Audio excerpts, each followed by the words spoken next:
Number विधायक श्री इराशिष आचार्य 5 minute.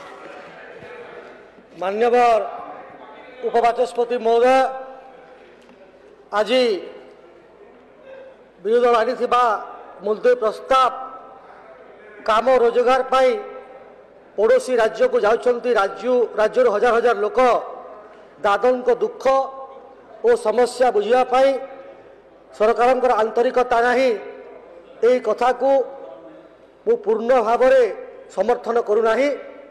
निश्चित भाव ये सरकार यही संवेदन प्रसंग उपर आंतरिकतार सह विचार करिसेंती एवं गोटे कथा कहीं उल्लेख कले नहीं शुणुली ये कलिकेश बाबू ता कथा आरंभ कले मु कहूली 2013 मसीह क्षेत्रवासी ना गोटे बही लिखी जोटा केंद्र सरकार युवा पुरस्कार पाइबा मनोनीत होता बलांगीर भाई क्षेत्रवासी नायक दादन बोलिक गोटे बही लिखी आपण लिखाई से पढ़े आप उपन्यास 2-4टा विषय गुरुत्व दिखाई।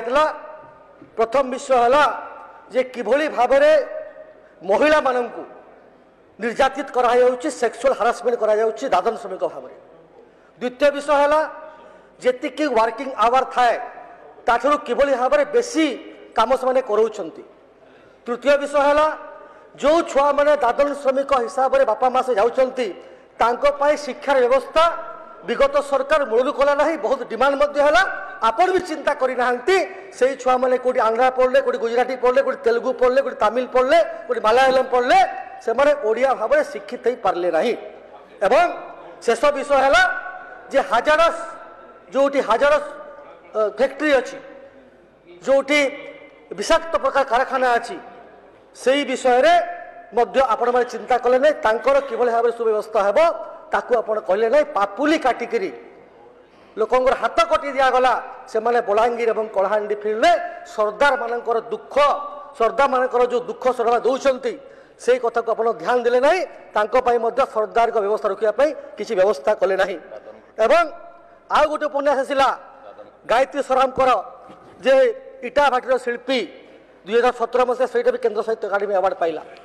मुझे ए प्रसंग उल्लेख करुच्ची विगत सरकार रे जेते बेले यही प्रसंग उठिला युवा मोर्चा रे आमे काम कला बेले गोटे रिपोर्ट आनिक आपण देले जे मात्र 0.9% लोक ओडिसा रे बेकारी अछंती तापय आमे स्ट्राइक मध्य करथिलु माड़ मध्य खाइथु लाठीचार्ज मध्य करथिले जेल मध्य जाइथिलु पानी माड़ मध्य होइतिला। एवं जो कथा टंका भाई कहते मोर मन सभापति थे मु सेक्रेटरी थी 2016 जून 6 तारिख रे से दिन 100 टंका जो पैसा नेबा कथा पाई बरगढ़ जिले में स्ट्राइक होता एवं आपणकर तत्कालीन मंत्री बरगढ़ जिला आसी पारे ना मोर एवं मन अच्छी तो मिथ्या कथार सौदागर किए लोक किए धोखा देती युवक मान किए धोखा देती से कथा कहतु। एवं दादन कथा जो आप कहते दादन मान है जे एडभांस पेमेंट देवे अग्रिम पैसा दिहब एवं लोक किणिकी रखा व्यवस्थित ढंग से बाहर को चालान करा एवं जो कथा कहले जो रिपोर्ट कहूँ 2015 रु 23 भितर 253% ओडिशा रे बेकारी समस्या वृद्धि पाई।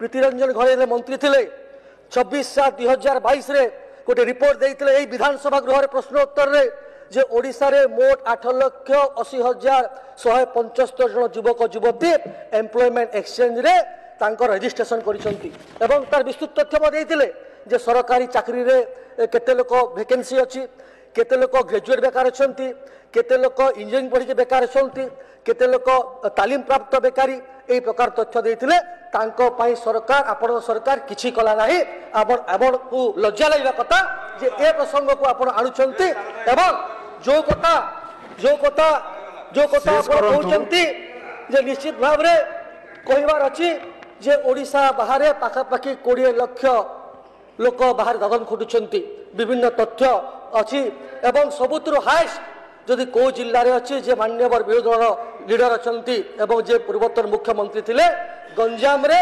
पाखापाखि सबुतु बेसी लोक दादन खटुंट गंजाम जिले में जो कथा अच्छी जे गत 3 मास 10 ଜଣଙ୍କର ମୃତ୍ୟୁ ହୋଇଥିଲା ଏବଂ ସବୁଥିରୁ ବଡ଼ କଥା ହେଲା ଯେ ନବୀନ ବାବୁଙ୍କ ଜିଲ୍ଲାରେ 23 ପାଖାପାଖି 5ରୁ 5 ଲକ୍ଷ ଲୋକ ଦାଦନ ଖଟିବାକୁ ବାହାରକୁ ଯାଇଛନ୍ତି। ସୁରତରେ ଖଟୁଛନ୍ତି 70% ଲୋକ। ତ ମୋର କହିବା କଥା ହେଲା ଆଗାମୀ ଦିନରେ ଏ ସରକାର ଦାଦନ ସମସ୍ୟାର କମିବା ପାଇଁ ବେକାରୀ ହାର କମାଇବା ପାଇଁ ଅନେକ ଯୋଜନା କରିଛି। ମୁଁ ଗୋଟିଏ କଥା କହିବି, ଦାଦନ କେତେବେଳେ କମିବ ଯେତେବେଳେ ରୁରାଲ ଇକୋନୋମି ଷ୍ଟ୍ରଙ୍ଗ ହେବ। ଦାଦନ କେତେବେଳେ କମିବ ଯେତେବେଳେ ଲୋକଙ୍କର ଆର୍ଥିକ ମାନ ସୁଦୃଢ଼ ହେବ। ସେଥିପାଇଁ ଆମ ସରକାର ବିଗତ ଦିନରେ ଯେଉଁ କଥା ଆପଣ ମିଥ୍ୟା କଥା ଶୈଳୀରେ କହିଥିଲେ 100 ଟଙ୍କା ବୋନସ୍ କଥା ପରେ ଆମେ 800 ଟଙ୍କା ଦେଲୁ। କୃଷକ ଯେତେବେଳେ ଉନ୍ନତି ହେବ, ଯେଉଁମାନେ ଲେବର ଥିବେ ସେମାନେ ବାହାରକୁ ଯିବେ ନାହିଁ, ତାଙ୍କ ଆର୍ଥିକ ସ୍ଥିତି ସୁଦୃଢ଼ ହେବ। 3100 ଟଙ୍କା ପାଇଲେ ତାହେଲେ ଲୋକମାନେ ବାହାରକୁ ଯିବାକୁ ଯିବେ ନାହିଁ। ଆମେ local for vocal for local କଥା କହୁଛୁ। ଯେଉଁମାନେ ପାଖାପାଖି ସମ୍ବଲପୁରୀ କଥା ହଉ, ସମ୍ବଲପୁରୀ ଶାଢ଼ୀ କଥା ହଉ, କଟକ ତାରକସି କଥା କାମ ହଉ, ବାନ୍ଧ କଥା ହଉ, ଯଦି ସେ ହେବେ ତାହେଲେ ବାହାରକୁ ଯିବେ ନାହିଁ। ନିଶ୍ଚିତ ଭାବରେ ଆମ ସରକାର ଦାଦନ ସମସ୍ୟା ଆଗାମୀ ଦିନରେ କିଭଳି ଦାଦନ ନ ଯିବେ ତା ପାଇଁ ଦୃଷ୍ଟି ଆମ ସରକାର ଦେଉଛନ୍ତି। ଧନ୍ୟବାଦ, ନମସ୍କାର।